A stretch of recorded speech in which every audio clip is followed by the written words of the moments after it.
According to the College Board's Pride Stimulus, Colin Powell dives into his experiences as a soldier during the Vietnam War, stating with this quote, "I grew up and chose a soldier's life.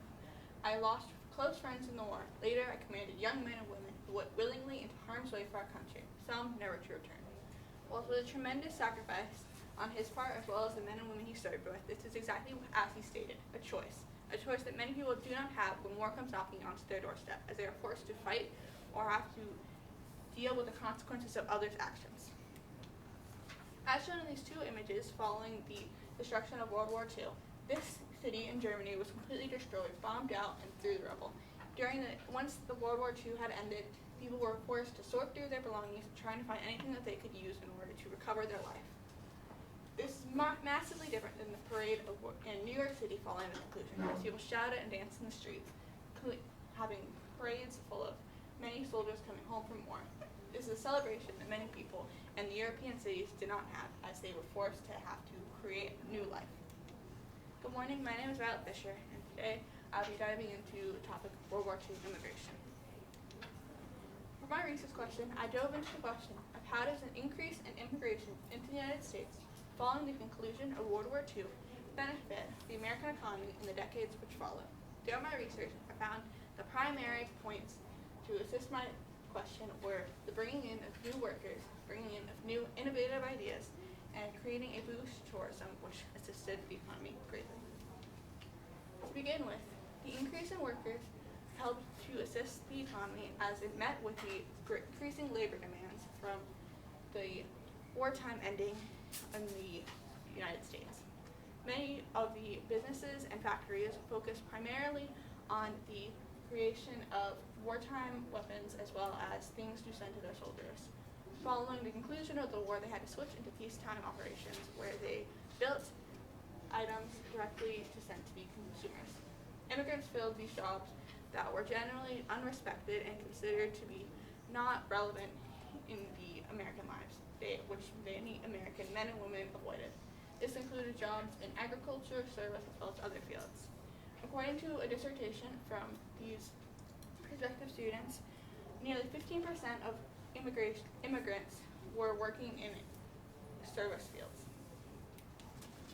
Additionally, the increase in workers helped to fill a variety of necessary jobs as they were able to work with unskilled labor and do things for very cheap as they were mainly searching for a job to keep food on the table.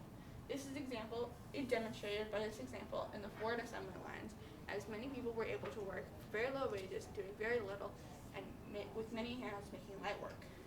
This boosted businesses as many companies were able to employ many people with very cheap costs and create a boost in their businesses due to the increase in labor.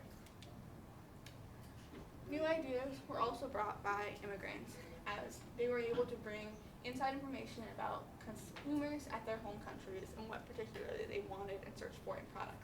Additionally, they were able to share investment opportunities and give information about the customs and trades across other countries in order to provide the most relevant information towards how quickly and how cheaply they could get materials as well as how much they could sell their goods for in foreign countries.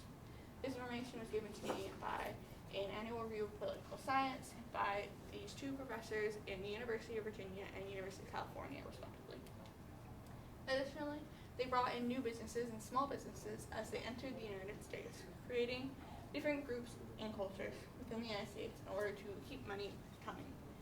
This includes, through this example, Little Italy, where many small businesses made by Italian men and women were able to live within blocks of each other, creating more jobs for those ethnicities as well as interesting goods for consumers where they would normally typically have to go farther to find these particular services. Finally, there was a boost to tourism as many families visited their relatives who moved into the United States. These families came to visit and see the new lives which these people were searching for. While visiting the United States, they had to spend money on housing, food, and souvenirs as they had to maintain their livelihood within the country, as many of their family could not support them entirely.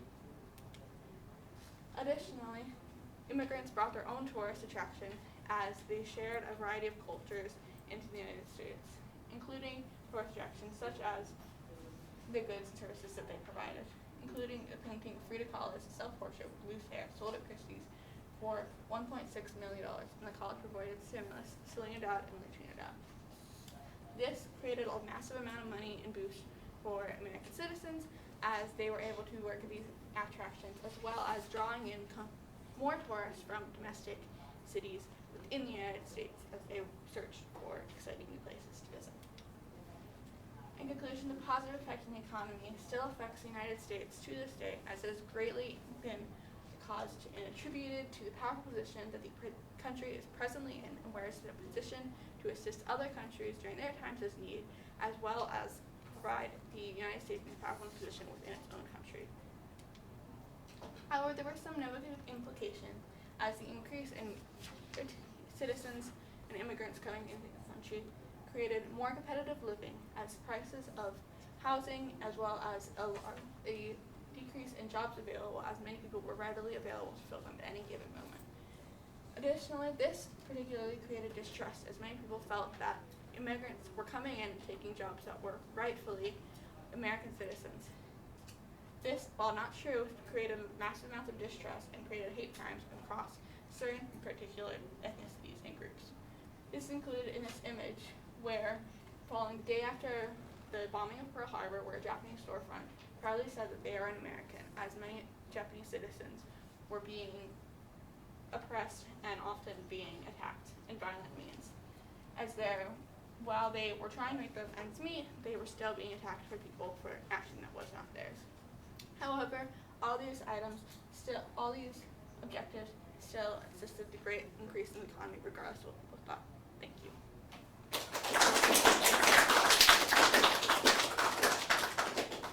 All right, 2 questions for you, Violet. First up, how reliable and credible were the sources that you used, and then how do you know they were? I feel that my sources were very credible as I achieved many of my research through using Google Scholar and searching for peer-reviewed sources by experts such as professors and people at universities. As well as my images were obviously all primary sources, photographers, which I found from many government websites in which I gathered information regarding the particulars of the photos. All right, and if you had more time, what additional research would you do? If I had more time, I would have tried to create more research on the specifics and data-driven point of the research, as I found very challenging to find research on specifics of how many immigrants came and where particularly they worked, as these things were poorly documented during this time.